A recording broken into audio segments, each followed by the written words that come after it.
I've heard that line. Yes. Yeah, there was an interesting bit of data out today about Australians and prescription drugs. I know we're getting a little nanny statey here, but maybe it's just the good senator who I'm trying to wind up as much as possible before the end of the year. Have a look at this here, which is prescriptions for opioids have continued to rise, which is increasing by 24%. Over 1 million of these people have misused pharmaceutical drugs in the past 12 months. Chronic pain, mental illness are the biggest reasons behind all of this stuff. Over the past decade, drug-induced deaths were more likely to be because of prescription rather than illegal drugs.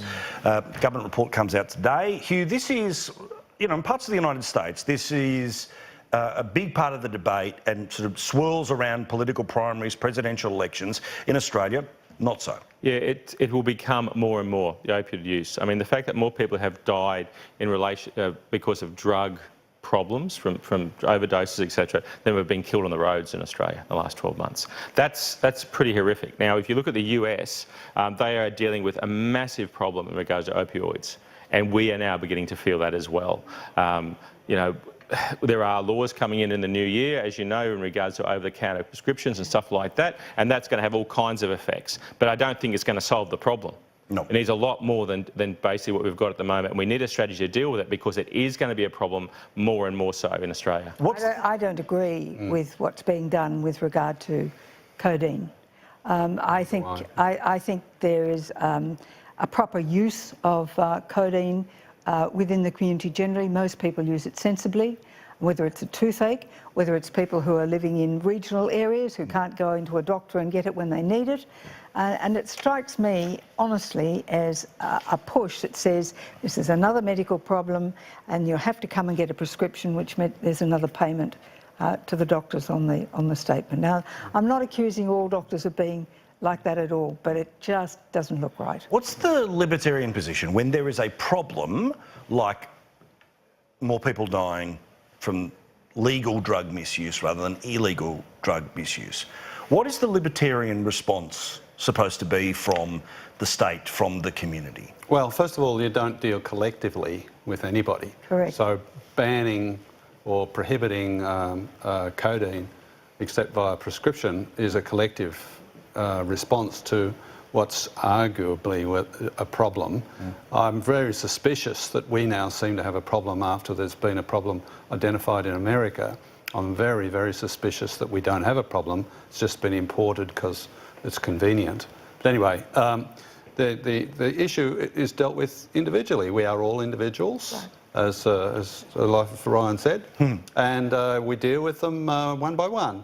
Now, if people do have a problem, addicted to opioids or morphine or pethidine or whatever the case may be, there are ways to deal with them. You get them off it. And if we're going to have a socialised health system, I don't call it socialist, but a socialised health system, then we all bear the cost of that. Ideally, in a libertarian world, that wouldn't be the case.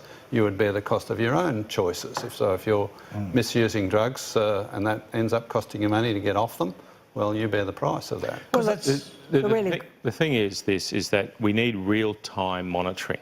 We've got it now with pseudoephedrine, for example. You go in and you buy it, they type it up, they have that. You can have the same with the other drugs as well. Because it's about making sure that someone can't just easily access it over and over again. They've gone, why have you gone to 5 different pharmacies? Take it with one script. Now, that said, there'll still be the black market, there'll still be the illegal, there'll still be the drug dealers, right, in that area. But that's the better solution than saying, right, off to the doctors, you know, do another script, etc. No, you basically monitor those people. Problem is that if you do that, then what do you do? Just say, oh, no, you can't have it.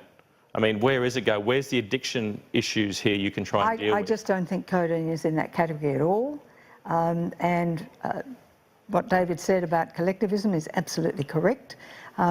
We need to focus on individualism. It is what makes us free, which gives us the lifestyle that has been intrinsically Australian, which is being sucked away by socialism, which is collectivism, the same thing. But this is what I'm interested in is, I mean, we have a system that would turn around and immediately the reflexive response to the report is, and something as emotive as more people dying from legal than illegal, is to turn around and say, well, that's it, time for a crackdown.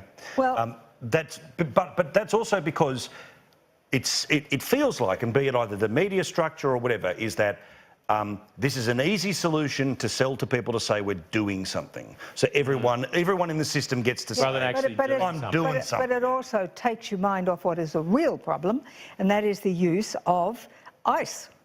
And the fact that people who take those drugs are busy killing people, maiming people. It's opioids across the board. Opioids, no matter what, the illegal ones or legal ones. It's the opioids. That's the problem. And that's what needs to be dealt with. But opioids on all the different levels. are not the ones that are causing damage to other people.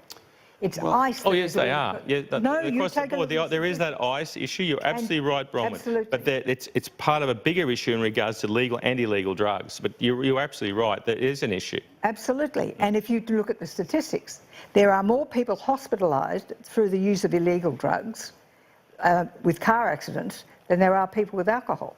Okay. Well, can you know what you think at any time? If you want to be part of the show, you know what to do. Hashtag PM Live. Quick break, back with more. And can you know what they all think is the winner and loser of the year? What was the stupid bit of outrage? Biggest story? A look back at 2017 with these guys in a second.